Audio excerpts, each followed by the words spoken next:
हम पढ़ रहे थे सल्तनत काल। सल्तनत काल में अभी तक हमने पढ़ा है गुलाम वंश, खिलजी वंश, तुगलक वंश, सैयद वंश। आज हम पढ़ेंगे लोधी वंश। लोधी वंश का शासनकाल रहा है 1451 से 1526 तक।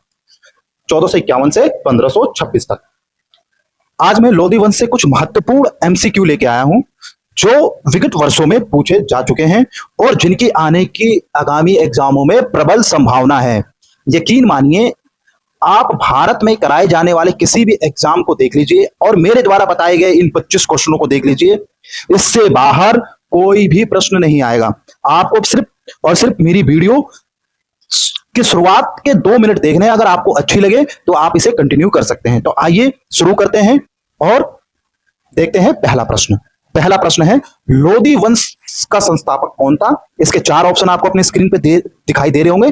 पहला ऑप्शन है सिकंदर लोधी, दूसरा है बहलोल लोधी, तीसरा है इब्राहिम लोधी और चौथा ऑप्शन है खिर्ज खां। तो इसका सही आंसर है लोधी वंश का संस्थापक था Bahlol Lodi, option number B. अगला प्रश्न देख लेते हैं। अगला प्रश्न है, बहलोल लोधी दिल्ली के सिंहासन पर कब बैठा? तो इसका सही आंसर है बहलोल लोधी दिल्ली के सिंहासन पर 19 अप्रैल 1451 ईस्वी को सिंहासन पर बैठा।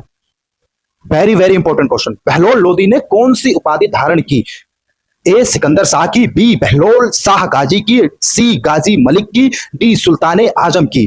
तो सिकंदर लोधी जब दिल्ली के सिंहासन पर बैठा तो वो सिंहासन पर किस नाम से बैठा? तो इसका सही आंसर है option number B, Bahlol Shah Ghazi के नाम से वो दिल्ली की सल्तनत की गद्दी पर बैठा। अगला प्रश्न देख लेते हैं। अगला प्रश्न है, दिल्ली में प्रथम अफगान राज्य की स्थापना का श्रेय किसे दिया जाता है? Very very important question.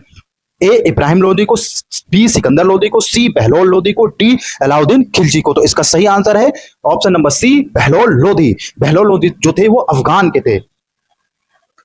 पांचवा प्रश्न, बहलोल सिक्कों का प्रचलन किसने कराया?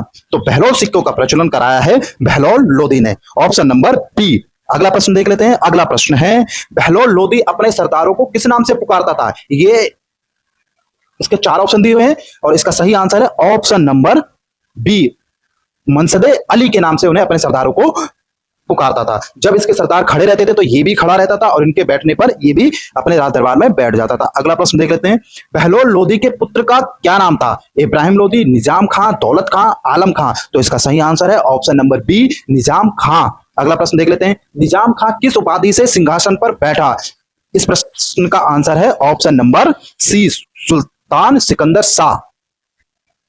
सिकंदर लोधी सिंहासन पर कब बैठा? तो इसका सही आंसर है option number A, 1489। Very very important question. Agra नगर की स्थापना किसने की?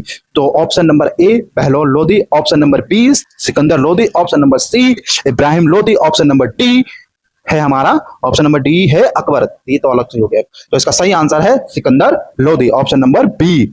अगला प्रश्न, आगरा नगर की स्थापना कब हुई? आगरा नगर की स्थापना हुई 1504 में। अगला प्रश्न, वेरी वेरी इंपॉर्टेंट क्वेश्चन, अक्सर एग्जाम में पूछा जाता है, भूमि मापने के लिए गजे सिकंदरी किसने चलाया? तो इसका सही आंसर है Sikandar Lodi, option number B. Very very important question. Question number 13, Gulrukhi उपनाम से फारसी कविता कौन लिखता था? तो इसका सही आंसर है Sikandar Lodi, option number B.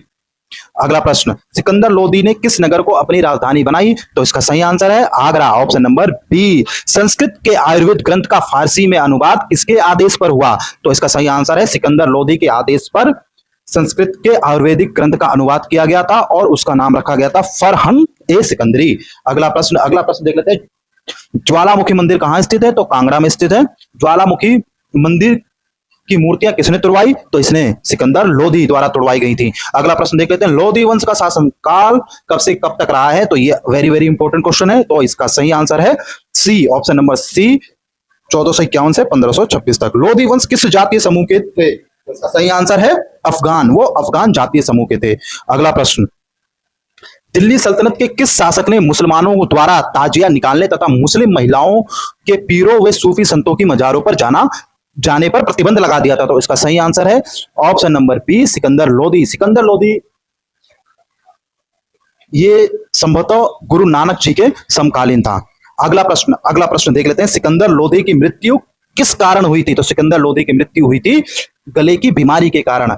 अगला प्रश्न देख लेते हैं। सिकंदर लोधी का उत्तराधिकारी कौन था? तो सिकंदर लोधी का उत्तराधिकारी था इब्राहिम लोधी। दिल्ली की वेरी वेरी इंपॉर्टेंट क्वेश्चन है, दिल्ली की मोट मस्जिद का निर्माण किसने कराया? तो इसका सही आंसर है ऑप्शन नंबर सी, मियां बुआ ने। मियां बुआ जो था वो सिकंदर लोधी का प्रधान या वजीर था। Very very important question, Panipat का प्रथम युद्ध कब और किनके बीच लड़ा गया था? इसका सही आंसर है ऑप्शन नंबर ए, 21 अप्रैल 1526 बाबर और इब्राहिम लोधी के बीच। अक्सर ये एग्जाम में पूछा जाता है, इसलिए इस पे ज्यादा थोड़ा ध्यान देने की जरूरत है। अगला प्रश्न, प्रश्न नंबर 25, भारत पर आक्रमण करने के लिए बाबर को किसने आमंत्रित किया था? तो इसके 4 ऑप्शन दिए हुए, इसका सही आंसर है ऑप्शन नंबर बी, दौलत खान लोधी और आलम खां। तो दौलत खान लोधी जो था वो पंजाब का शासक था और आलम खां जो था वो इब्राहिम लोधी का शासक था। तो इसी प्रश्न के साथ आज हमने सल्तनत काल अपना समाप्त कर लिया है। सल्तनत काल को याद रखने के लिए सल्तनत काल में हमने पढ़ा है खिलजी वंश, तुगलक वंश, माफ कीजिएगा, हमने पढ़ा है अभी तक गुलाम वंश, खिलजी वंश, तुगलक वंश, सैयद वंश और ये आज हमने पढ़ा था लोधी वंश। इनको याद करने का शॉर्ट ट्रिक है, गुल खिला तो सैयद लोधी। तो उम्मीद करता हूं आपको मेरी ये वीडियो अच्छी लगी होगी। धन्यवाद, थैंक यू।